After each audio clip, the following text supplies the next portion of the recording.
The Priory Hospital ruined my life with a brain-damaging cocktail of antidepressant drugs. Psychiatrists would have you believe that antidepressants cannot cause long-term harm, and the vast majority would go to any lengths to protect this theoretical belief. I am living proof that they are wrong. I have suffered what is now obviously serious permanent harm as a consequence of taking a combination of antidepressant drugs prescribed to me by the Priory Hospital Roehampton. Priory psychiatrist Dr. Curzon advised me to combine the antidepressant drugs venlafaxine and mirtazapine. These drugs are otherwise known as Effexor and Remeron, or Zispin.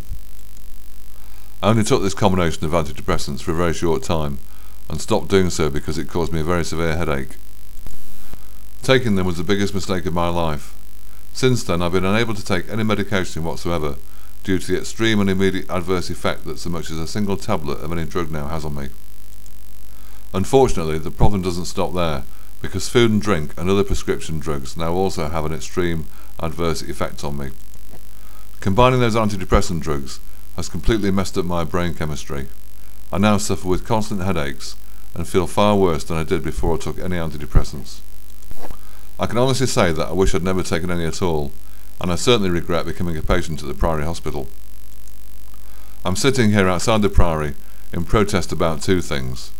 Firstly, the harm that I suffered at the hands of Dr. Curzon, and secondly, the standard of care that I received from the Priory Hospital. Dr. Curzon advised me to take the combination of drugs by fax, without medical supervision, and against the advice of my GP.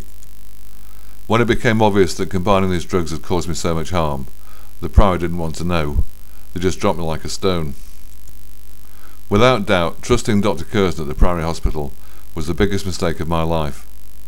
It is now blatantly obvious that I will never recover from the harm that combining those drugs have caused me. Apart from the devastating effects on my health, I've lost my job, my career, and a whole lot more. I hope that this video will make other people aware of the risks of combining antidepressant drugs, and that it might prevent anyone else suffering the same way that I have. You can read my full story at www.psychiatryruinmylife.org.